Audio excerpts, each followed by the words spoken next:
वंदे मातरम। मैं नाजिया इलाही खान। हर हर महादेव, जय भोलेनाथ। फिर से आपका स्वागत है राष्ट्रबात में। आज हम बात करेंगे ए.आर. रहमान, एक मशहूर गायकार जो सिर्फ भारत में नहीं बल्कि पूरी दुनिया में मशहूर रहे हैं। रोजा जैसी मूवी हो या और भी कई मूवीज जिसमें हमने ए.आर. रहमान की आवाज को सराहा है, पसंद किया है।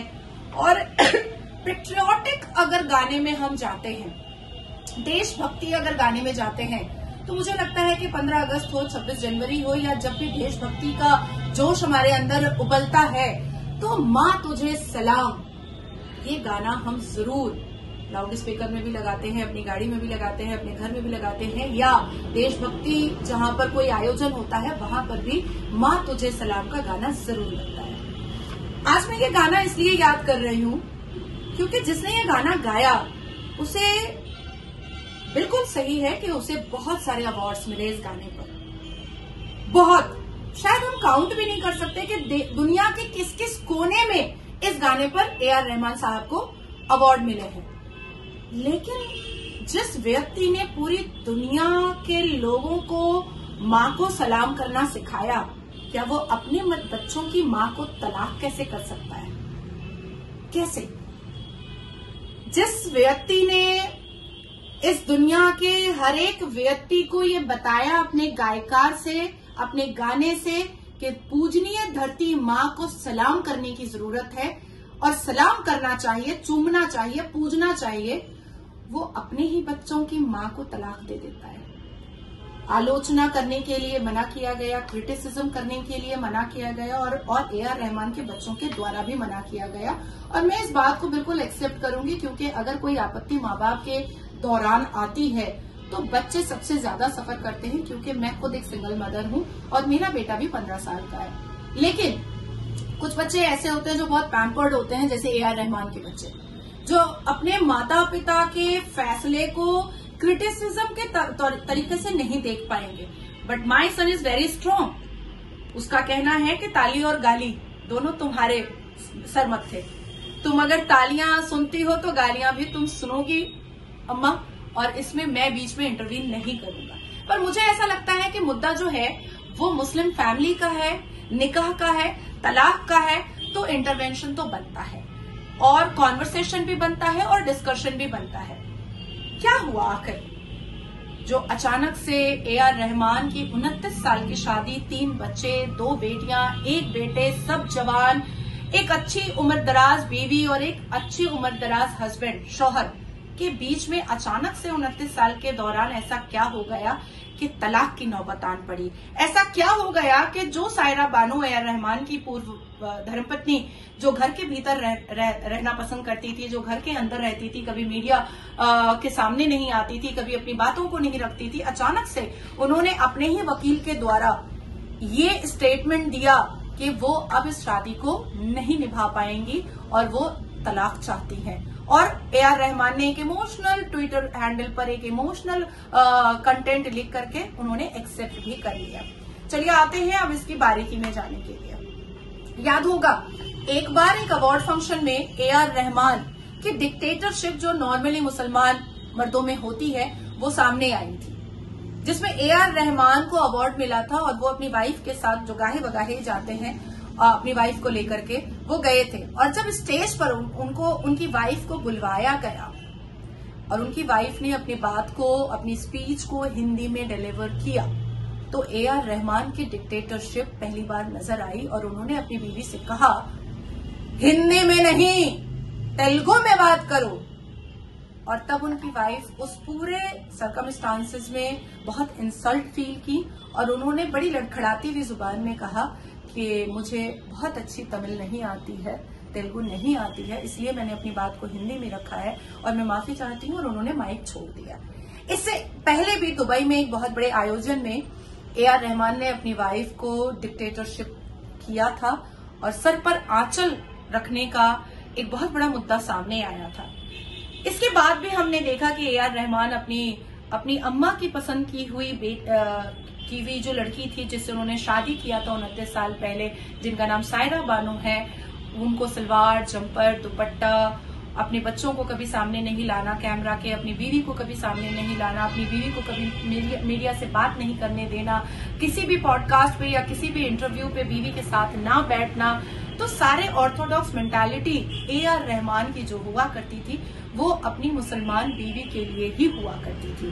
तो जैसे हम देखते हैं ना कि गली कूचों में या पाड़ा मोहल्ला में या नॉर्मल जो मुसलमान लड़के होते हैं वो कितनी डिक्टेटरशिप करते हैं अपनी बीवी पर, अपनी बच्चियों पर, अपनी बहनों पर। मुस्लिम कम्युनिटी के अंदर ये ऑर्थोडॉक्स मेंटालिटी, ये डिक्टेटरशिप मेंटालिटी बहुत नॉर्मल होती है, बहुत आम होती है। लेकिन कभी कभी हम सोच लेते हैं कि जो बहुत फेमस होते हैं, बहुत रिनाउंड होते हैं, बहुत वेल एजुकेटेड होते हैं, वो बहुत मॉडर्न होते होंगे, उनकी इतनी ऑर्थोडॉक्स मेंटालिटी नहीं होती होगी। लेकिन नहीं, ऐसा नहीं है। ए.आर. रहमान की भी मेंटालिटी उतनी ही ऑर्थोडॉक्स थी जितनी एक गली कूचे में रहने वाले मुसलमान की होती है, सेम उतनी ही थी। और वो हमेशा अपनी बीवी को अंडर डिक्टेटरशिप ही रखते थे। अब आती है दूसरी बात कि आखिर ऐसा क्यों होता है कि हमेशा मुफ्ती हो, मौलाना हो, आलिम दीन हो, हाफिज कुरान हो, इस्लामिक प्रीचर हो, सबको अल्टीमेटली ब्रा चड्डी वाली लड़की क्यों पसंद आ जाती है?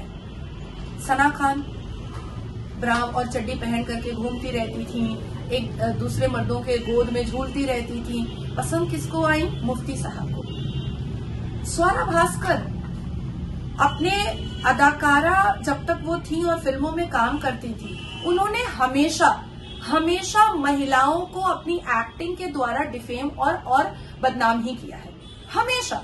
कभी स्वरा भास्कर दारू में डूबी रहती थी अपनी एक्टिंग में, कभी स्वरा भास्कर का किरदार ऐसा होता था कि वो अपने पिक्चर में डिल्डो यूज करती थी, कभी स्वरा भास्कर का किरदार ऐसा होता था कि वो तवाइफ बनती थी, कभी स्वरा भास्कर का किरदार ऐसा होता था कि वो प्रोस्टिट्यूट बनती थी, कभी स्वरा भास्कर का किरदार ऐसा होता था कि वो बिल्कुल ही वल्नरेबल और अग्रेसिव घर की बेटी हुआ करती थी, कभी स्वरा भास्कर का किरदार फिल्मों में ऐसा होता था कि वो अपने हस्बैंड को चीट करके दूसरों के साथ जाकर के दूसरे मर्दों के साथ अय्याशियां किया करती थी। तो स्वरा भास्कर जब तक एक्टिंग की दुनिया में थी तब तक उन्होंने हमेशा बहुत ही नंगे नुच्चे कपड़े पहने और हमेशा उन्होंने औरत जात को बड़े पर्दे पर डिफेम और मलाइन और इंसल्ट करने की ही कोशिश की अपनी एक्टिंग के द्वारा। लेकिन पसंद किसको आई?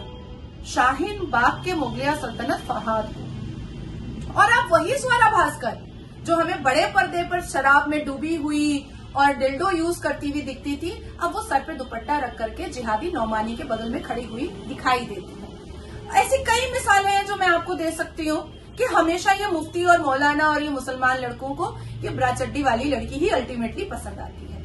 अब आता है कि क्या भारत में फिर से एक लव जिहाद होने वाला है? आखिर ए.आर. रहमान के तलाक की वजह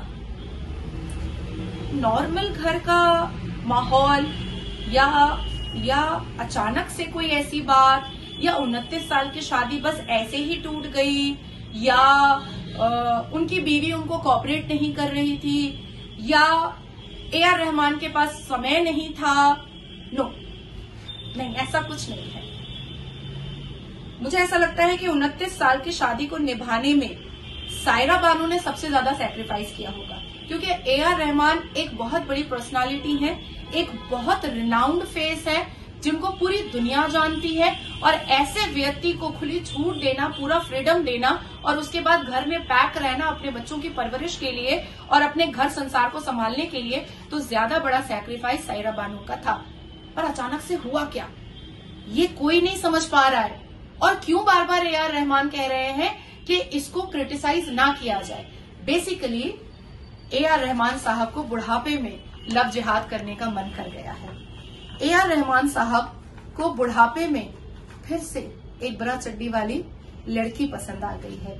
ए.आर. रहमान साहब का दिल किसी मोहनी ने मोह लिया है।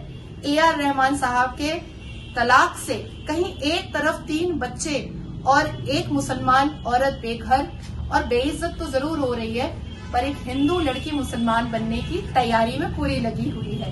ए.आर. रहमान जिस बंगाली सिंगर मोहिनी दे के साथ कई साल से, तकरीबन 5-6 साल से अफेयर चला रहे थे, वो ज्यादातर अपने कॉन्सर्ट को वो लड़की और ज्यादातर अपने गानों को जो कैमरा पे शूट करवाती है, ब्रा और चड्डी में ही करवाती है। जिसकी कुछ तस्वीरें भी मैं आपको यहाँ पर दिखाऊंगी, इवन थंबनेल पे ही लगा दूंगी। तो हमारे भारत देश में सैफ अली खान ने किया लव जिहाद, शाहरुख खान ने किया लव जिहाद, आमिर खान ने किया लव जिहाद, उसके बाद फिर नवाजुद्दीन सिद्दीकी ने किया लव जिहाद, उसके बाद और भी बहुत मतलब कितनी लिस्ट मैं आपको बताऊं, बहुत लंबा लिस्ट है। तो बॉलीवुड में ये एक ट्रेंड है लव जिहाद को प्रमोट करने का। अब क्योंकि रहमान साहब को ये अपॉर्चुनिटी नहीं मिली थी और उनको उनकी अम्मा ने पसंद किया था सायरा बानो को, तो जैसे ही अपॉर्चुनिटी मिली लव जिहाद करने का, वैसे ही ए.आर. रहमान साहब ने इस अपॉर्चुनिटी को ग्रैब किया और बाय डिफॉल्ट फिर से एक मुसलमान मर्द को एक ब्रा चड्डी वाली लड़की पसंद आई है और मोहिनी के प्यार में मोह करके ए.आर. रहमान जो देश को देशभक्ति और माँ तुझे सलाम का संदेश दे रहे थे, उन्होंने अपने ही बच्चों की माँ को तलाक दे डाला और अपने ही बच्चों को अपने होते हुए अब अनाथ की जिंदगी गुजारने पर वो मजबूर करेंगे।